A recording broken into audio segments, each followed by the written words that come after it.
നമസ്കാരം, എല്ലാവർക്കും സ്വാഗതം. നിങ്ങൾ ശരിക്കും ആഗ്രഹിക്കുന്ന കാര്യങ്ങൾ ജീവിതത്തിലേക്ക് ആകർഷിക്കുന്നതിനെക്കുറിച്ച് എപ്പോഴെങ്കിലും ചിന്തിച്ചിട്ടുണ്ടോ?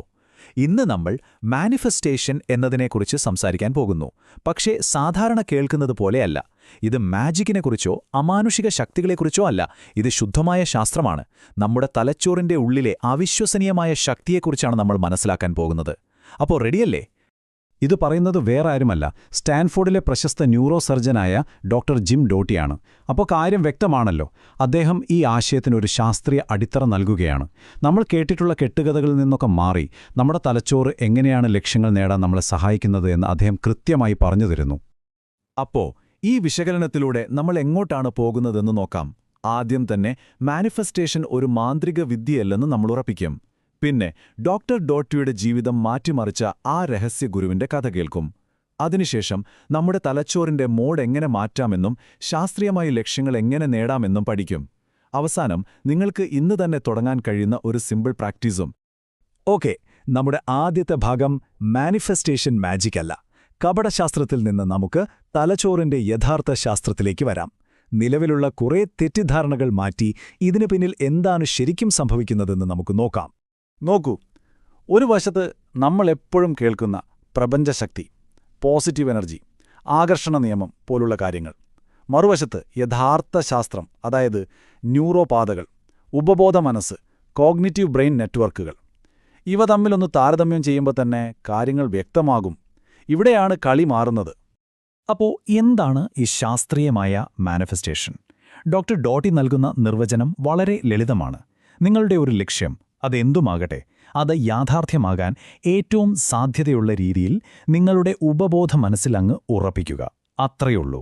ഇതൊരു മാജിക്കല്ല, മറിച്ച് നമ്മുടെ തലച്ചോറ് ചിന്തകളെ യാഥാർത്ഥ്യത്തിലേക്ക് കൊണ്ടുവരുന്ന ഒരു പ്രോസസ്സാണ്. ഇനി നമുക്ക് ശരിക്കും പ്രചോദനം നൽകുന്നൊരു കഥയിലേക്ക് കടക്കാം. ഡോക്ടർ ഡോട്ടിയുടെ സ്വന്തം ജീവിതം. അദ്ദേഹം ഈ വിഷയത്തിൽ ഇത്രയും ആഴത്തിൽ അറിവ് നേടിയത് പുസ്തകങ്ങളിൽ നിന്ന് മാത്രമല്ല, സ്വന്തം ജീവിതാനുഭവങ്ങളിൽ നിന്നാണ്.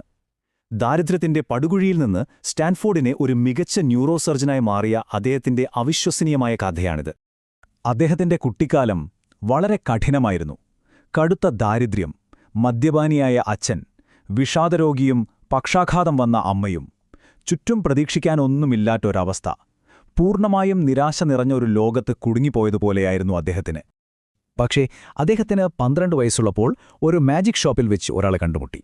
ആ ഒരൊറ്റ കണ്ടുമുട്ടൽ മതിയായിരുന്നു അദ്ദേഹത്തിന്റെ ജീവിതം മൊത്തത്തിൽ മാറിമറിയാൻ. അതായിരുന്നു ആ വലിയ വഴിത്തിരിവ്. ആ മാജിക് ഷോപ്പിൽ വെച്ച് അദ്ദേഹം 4 പ്രധാനപ്പെട്ട കാര്യങ്ങൾ പഠിച്ചു. 1, മനസ്സിനെ ശാന്തമാക്കാനുള്ളൊരു ടെക്നിക്ക്. 2, എങ്ങനെ പൂർണ്ണമായി ശ്രദ്ധ കേന്ദ്രീകരിക്കാമെന്നത്. 3, വളരെ പ്രധാനപ്പെട്ട ഒന്നായിരുന്നു, നമ്മുടെ തലച്ചോറിലെ ആ നെഗറ്റീവ് ശബ്ദം സത്യമല്ലെന്ന തിരിച്ചറിവ്. 4, ആഗ്രഹിക്കുന്ന കാര്യങ്ങൾ മനസ്സിൽ കണ്ട് അതെങ്ങനെ നേടാമെന്നുള്ളൊരു രീതി. ഈ 4 പാഠങ്ങളാണ് പിന്നീട് അദ്ദേഹത്തിന്റെ ശാസ്ത്രീയ കണ്ടെത്തലുകൾക്ക് അടിത്തറയായത്. ഓക്കെ, ഇനി നമുക്ക് തലച്ചോറിന്റെ ഉള്ളിലേക്കൊന്ന് ആഴത്തിലിറങ്ങിച്ചെല്ലാം. ഈ മാനിഫെസ്റ്റേഷൻ പ്രക്രിയയുടെ പിന്നിലെ ബയോളജി എന്താണെന്ന് നോക്കാം. നമ്മുടെ ഉള്ളിൽ പരസ്പരം മത്സരിക്കുന്ന 2 നാഡീവ്യൂഹങ്ങളുണ്ട്. അവയെക്കുറിച്ചാണ് നമ്മൾ സംസാരിക്കാൻ പോകുന്നത്. ഇത് വിശദീകരിക്കുന്നതിനു മുൻപ് ഒരു നിമിഷം നിങ്ങൾ നിങ്ങളോട് തന്നെ ഈ ചോദ്യം ചോദിക്കൂ. നിങ്ങൾ സാധാരണയായി ഏത് മോഡിലാണ് പ്രവർത്തിക്കുന്നത്? ഭയത്തിന്റെയും ടെൻഷന്റെയും ഫിയർ മോഡിലാണോ, അതോ ശാന്തതയുടെ ഹാർട്ട് മോഡിലാണോ? ആദ്യത്തേത് ഫിയർ മോഡ്. ഇതാണ് നമ്മുടെ fight, flight or freeze response. അതായത് അപകടം വരുമ്പോൾ ശരീരം സ്വയം രക്ഷിക്കാൻ ശ്രമിക്കുന്ന അവസ്ഥ. നിരന്തരമായ സ്ട്രെസ്, ഉത്കണ്ഠ, സ്വന്തം കാര്യങ്ങളിൽ മാത്രം ശ്രദ്ധ. ഈ അവസ്ഥയിലായിരിക്കുമ്പോൾ പുതിയ സാധ്യതകളൊന്നും നമ്മുടെ കണ്ണിനു മുന്നിൽ വരില്ല. ഇനി രണ്ടാമത്തേത് ഹാർട്ട് മോഡ്. ഇത് നമ്മുടെ സ്വാഭാവികമായ അവസ്ഥയാണ്. ശാന്തത, മറ്റുള്ളവരുമായി കണക്ട് ചെയ്യാനുള്ള കഴിവ്, തുറന്ന മനസ്സ്. ഇതാണ് നമുക്ക് വേണ്ടത്. പുതിയ കാര്യങ്ങൾ പഠിക്കാനും ക്രിയേറ്റീവായി ചിന്തിക്കാനും നമ്മുടെ ലക്ഷ്യങ്ങൾ മാനിഫെസ്റ്റ് ചെയ്യാനും പറ്റിയ ഏറ്റവും നല്ല അവസ്ഥ ഇതാണ്. ഇപ്പോൾ വ്യത്യാസം മനസ്സിലായില്ലേ? ഫിയർ മോഡിൽ നമ്മൾ സ്ട്രെസ്സിലും അതിജീവനത്തിലും ശ്രദ്ധ കേന്ദ്രീകരിക്കുന്നു. പക്ഷേ ഹാർട്ട് മോഡിൽ നമ്മൾ ശാന്തരാണ്, മറ്റുള്ളവരുമായി ബന്ധം സ്ഥാപിക്കുന്നു. ഒന്ന് നമ്മുടെ വിശ്വാസങ്ങളെ പരിമിതപ്പെടുത്തുമ്പോൾ മറ്റൊന്ന് അനന്തമായ സാധ്യതകളിലേക്കുള്ള വാതിൽ തുറന്നു തരുന്നു. ശരി, ഹാർട്ട് മോഡ് എന്തിനാണ് ഇത്ര പ്രധാനമെന്ന് നമുക്ക് മനസ്സിലായി. ഇനി എങ്ങനെയാണിത് പ്രാവർത്തികമാക്കുക എന്ന് നോക്കാം, അല്ലേ? നിങ്ങളുടെ തലച്ചോറിലെ ചില പ്രത്യേക നെറ്റ്വർക്കുകളെ എങ്ങനെ ആക്ടിവേറ്റ് ചെയ്യാം എന്നാണ് നമ്മൾ അടുത്തതായി കാണാൻ പോകുന്നത്. ഇതിന് പിന്നിലെ ശാസ്ത്രം വളരെ സിമ്പിളാണ്. ഒറ്റവാചകത്തിൽ പറയാം, what fires together wires together. അതായത് നമ്മുടെ തലച്ചോറിലെ കോശങ്ങൾ ഒരുമിച്ച് പ്രവർത്തിക്കുമ്പോൾ അവ തമ്മിലുള്ള ബന്ധം കൂടുതൽ ശക്തമാകും.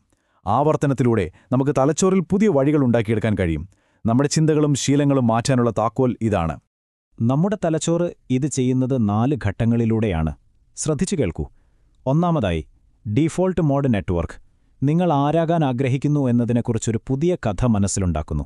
രണ്ടാമതായി, സാലിയൻസ് നെറ്റ്വർക്ക്. ഈ കഥയെ ഇതൊരു പ്രധാനപ്പെട്ട കാര്യമാണ് എന്ന് ടാഗു ചെയ്യുന്നു. മൂന്നാമതായി, അറ്റൻഷൻ നെറ്റ്വർക്ക്. ഈ പുതിയ ലക്ഷ്യവുമായി ബന്ധപ്പെട്ട അവസരങ്ങൾക്കായി ചുറ്റും സ്കാൻ ചെയ്യാൻ തുടങ്ങും. അവസാനം, എക്സിക്യൂട്ടീവ് കൺട്രോൾ നെറ്റ്വർക്ക്. ആ അവസരങ്ങൾക്കനുസരിച്ച് പ്രവർത്തിക്കാൻ നിങ്ങളെ പ്രേരിപ്പിക്കും. ഇത് നിങ്ങളുടെ ഉള്ളിൽ തന്നെ പ്രവർത്തിക്കുന്ന ഒരു ഓട്ടോമാറ്റിക് സിസ്റ്റം പോലെയാണ്. ഓക്കെ, നമ്മൾ അവസാന ഭാഗത്തേക്ക് എത്തിയിരിക്കുന്നു. ഏറ്റവും പ്രായോഗികമായ ഭാഗം. നമ്മൾ ഇത്രയും നേരം സംസാരിച്ച ഈ കാര്യങ്ങളെല്ലാം നിങ്ങൾക്ക് ചെയ്യാൻ കഴിയുന്ന ഒരു കാര്യമാക്കി മാറ്റാൻ പോവുകയാണ്. നിങ്ങളുടെ ലക്ഷ്യം മനസ്സിലുറപ്പിക്കാനുള്ള ഒരു സിമ്പിൾ ദിനചര്യ. അപ്പോ ഇതാണ് ആ 4 ഘട്ടങ്ങളുള്ള ദിനചര്യ.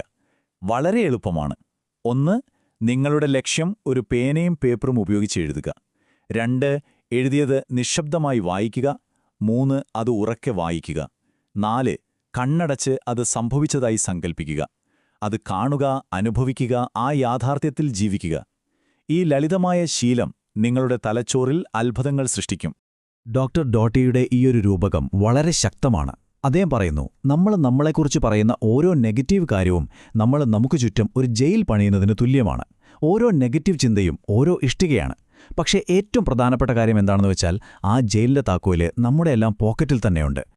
അപ്പോ നിങ്ങൾ സ്വയം ചോദിക്കേണ്ട അവസാന ചോദ്യം ഇതാണ്: നിങ്ങൾ നിങ്ങൾക്കായി എങ്ങനെയുള്ളൊരു ജയിലാണ് നിർമ്മിച്ചിരിക്കുന്നത്?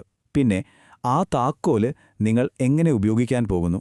ഇതിനെക്കുറിച്ച് ചിന്തിക്കുക. അടുത്ത തവണ കാണാം.